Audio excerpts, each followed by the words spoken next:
Salut à tous, le journal du foot de ce jeudi 13 février.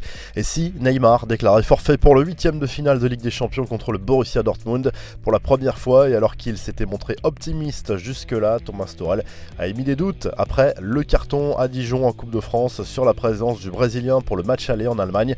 Le technicien allemand le reconnaît, Neymar est incertain et ce serait forcément un gros coup dur si ce forfait devait se confirmer.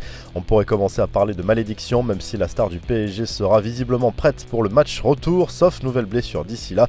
Impressionnant depuis sa grave blessure au ligament croisé mi-décembre, Memphis Depay continue sa rééducation express.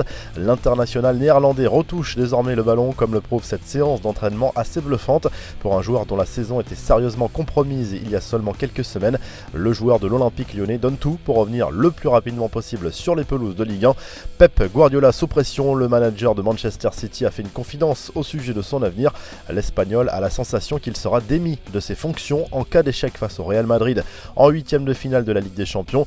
Si nous ne gagnons pas contre le Real, le propriétaire ou le directeur sportif viendra me dire ce n'est pas suffisant, nous voulons la Ligue des Champions et ils me licencieront et je dirai d'accord, merci, c'était un plaisir, a déclaré Guardiola lors d'un entretien à Sky Sports. Quelques infos en bref, il est le nouveau visage de l'Olympique Lyonnais et les supporters vont pouvoir le découvrir rapidement.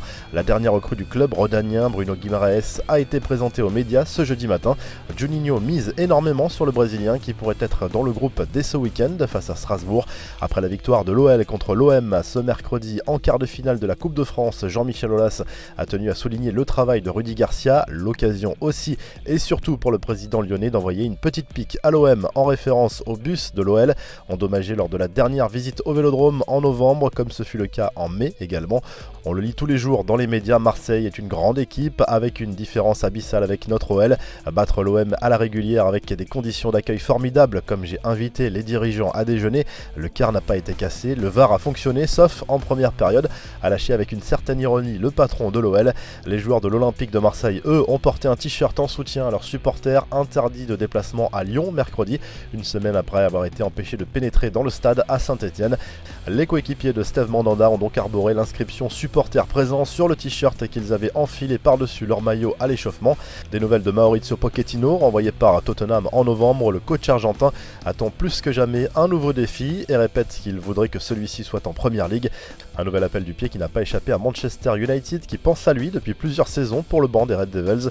Lui doit être l'une des seules personnes au monde à être heureuse d'avoir eu un accrochage sur la route et de remplir un constat. Un habitant de la région de Madrid a eu la surprise de se faire accrocher en voiture par Zinedine Zidane il y a quelques jours près du centre d'entraînement du Real Madrid.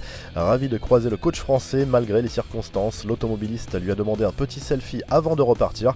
La revue de presse, le quotidien L'Équipe revient sur les doutes émis par Thomas Tuchel au sujet de la présence de Neymar mardi prochain face au Borussia Dortmund en 8e de finale aller de la Ligue des Champions. Direction l'Espagne où le journal AS consacre une énième une à Kylian Mbappé dont rêve le Real Madrid. Le quotidien sportif affirme que le PSG a bien préparé une offre de prolongation de contrat pour le jeune champion du monde et que le club merengue lui demande de ne pas céder. Le journal Sport fait sa une sur Ousmane Dembélé, déjà de retour à Barcelone après son opération. Le quotidien catalan évoque les différentes options étudiées par le Barça pour l'arrivée d'un attaquant. En Italie, la Gazette dello Sport évoque le coup d'arrêt de l'Inter Milan. Les joueurs d'Antonio Conte ont été battus à domicile par le Napoli 1-0 en demi-finale aller de la Coupe d'Italie.